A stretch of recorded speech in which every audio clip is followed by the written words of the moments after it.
Welcome to Frooti glow. ഇന്ന് നമുക്ക് ചക്ക കൊണ്ടുള്ള ഒരു വെറൈറ്റി റെസിപ്പി. ഈ ഒരു ഡിഷ് നമുക്ക് ചായക്കൊപ്പം വൈകുന്നേരം ഡിന്നർ ആയിട്ടും കഴിക്കാവുന്നതാണ്. ഇതുപോലുള്ള സിമ്പിൾ റെസിപ്പി വീഡിയോസിനായി ചാനൽ സബ്സ്ക്രൈബ് ചെയ്ത് ബെൽ ഐക്കൺ കൂടെ പ്രസ് ചെയ്യുക. സോ നമുക്ക് റെസിപ്പിയിലോട്ട് പോകാം. അപ്പം നമുക്ക് ആദ്യം തന്നെ ചക്കച്ചോളെല്ലാം പറിച്ച് വൃത്തിയാക്കി എടുക്കാം.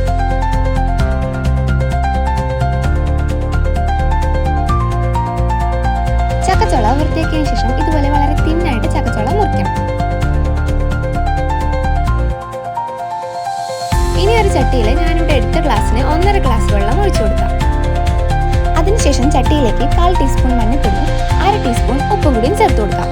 ഇനി നമുക്ക് ചട്ടി അടച്ചു വെച്ച് വെള്ളം തിളപ്പിച്ചെടുക്കാം. നമ്മുടെ റെസിപ്പിക്ക് ആവശ്യമായിട്ടുള്ള 1/2 മുറി തേങ്ങ ഇവിടെ ചൊരി വെച്ചിട്ടുണ്ട്. ഇനി നമുക്ക് അരച്ചെടുക്കാം. തേങ്ങ അരക്കുന്നതിനൊപ്പം 6 to 8 ഗാർലിക്കും കൂടി ആഡ് ചെയ്യാം. ഇനി നമുക്ക് എരിവിന് ആവശ്യമായിട്ടുള്ള പച്ചമുളക് കൂടി ആഡ് ചെയ്യാം.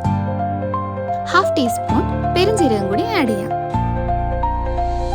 ചക്കപ്പുഴുക്കിന് ഫ്ലേവറും സ്പൈസ് ടേസ്റ്റും കിട്ടാനായി 3/4 ടീസ്പൂൺ കുരുമുളകും കൂടി ആഡ് ചെയ്യാം.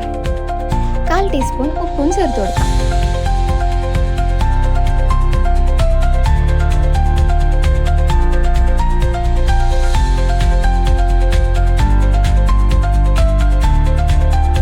ഇനി നമ്മളിവിടെ അരിഞ്ഞു വെച്ചിരിക്കുന്ന ചക്ക ചട്ടിയിലോട്ട് ഇട്ട് കൊടുക്കാം.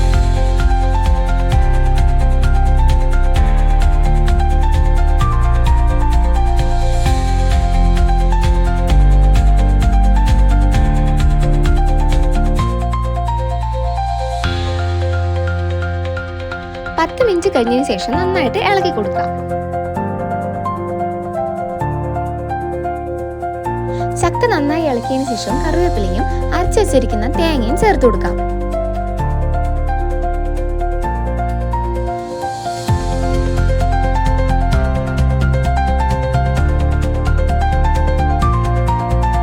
ചക്ക കുഴഞ്ഞ് ഒട്ടിപ്പിടിക്കാതിരിക്കാനായി 1/2 ടീസ്പൂൺ ഓയിൽ കൂടി ചേർത്ത് കൊടുക്കുക. ഇനി നന്നായി ഇളക്കി 5 മിനിറ്റ് അടച്ചു വെച്ചതിനു ശേഷം സർവ് ചെയ്യാവുന്നതാണ്.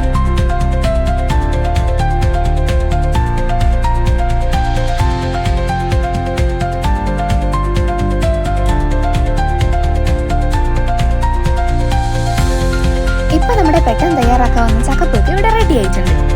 ചക്കപ്പുഴുക്ക് ചായയോടൊപ്പവും തനിച്ചും കഴിക്കാവുന്നതാണ്. ചക്കപ്പുഴുക്കും ചിക്കൻ കറിയാണ് ബെസ്റ്റ് കോമ്പിനേഷൻ. ഞാനിവിടെ ചക്കപ്പുഴുക്കിൻ്റെ ഒപ്പം ബീഫ് വരട്ടിയതാണ് കോമ്പിനേഷനായിട്ട് എടുത്തിരിക്കുന്നത്.